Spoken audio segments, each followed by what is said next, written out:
হ্যাঁ, একজন একজন জ্যাক ক্যালিস হওয়া, একজন সাকিব আল হাসান হওয়া, একজন আয়ান বোথম হওয়া এত সহজ ব্যাপার নয়। সো আমরা ধরে নিই যে একজন এরকম করেছে বলেই তা নয়।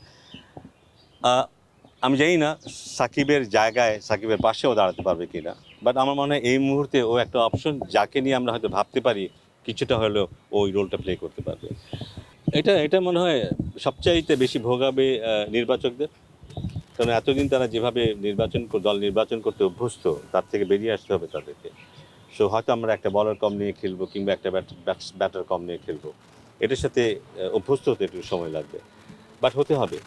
আমার মনে হয় যে ওই চিন্তাটা আমরা যদি ধরে রাখি, সাকিবকে ছাড়া আমরা কেমন করে আগাবো এই চিন্তাটা ধরে রাখি, তাহলে এগোনোটা খুব কঠিন হয়ে যাবে মনে হয়। সাকিব যেই মুহূর্তে সিদ্ধান্ত নিয়েছে ও আর খেলবে না টি-20, আমার মনে হয় আমাদের সামনেই ভাবতে হবে, পিছনে আর না। হতে পারে যে ও থাকলে ভালো হতো। কিন্তু সেই চিন্তাটা ধরে আঁকড়ে ধরে রাখি আমরা, সামনে এগোনোটা মুশকিল হবে। তার জায়গায় যে আসবে আমাদের উচিত হবে তাকেই সাহস জোগানো।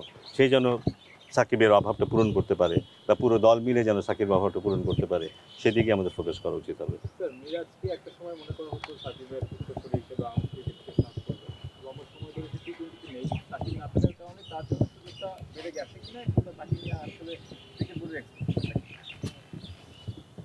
কে মনে করেছে আমি জানি না।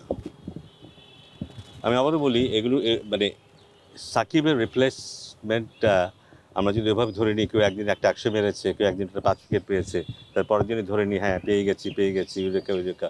ব্যাপারটা এত সহজ না। হ্যাঁ, একজন একজন জ্যাক ক্যালিস হওয়া, একজন সাকিব আল হাসান হওয়া, একজন আয়ান বোথম হওয়া এত সহজ ব্যাপার নয়। সো আমরা ধরে নিই যে একজন এরকম করেছে বলেই তা নয়। আ আমি জানি না সাকিবের জায়গায় সাকিবের পাশেও দাঁড়াতে পারবে কিনা। বাট আমার মনে হয় এই মুহূর্তে ও একটা অপশন যাকে নিয়ে আমরা হয়তো ভাবতে পারি কিছুটা হলেও ও ওই রোলটা প্লে করতে পারবে। আমি যেটা বলছি যে আমরা যদি সাকিবে আটকে থাকি, সাকিবের মতো হলো কি হলো না ওটা নিয়ে বসে থাকি এবং তার সাথে তুলনা করতে থাকি ক্রমাগত, নতুন যে আসবে তার জন্য ব্যাপারটা খুব কঠিন হয়ে যাবে কিন্তু।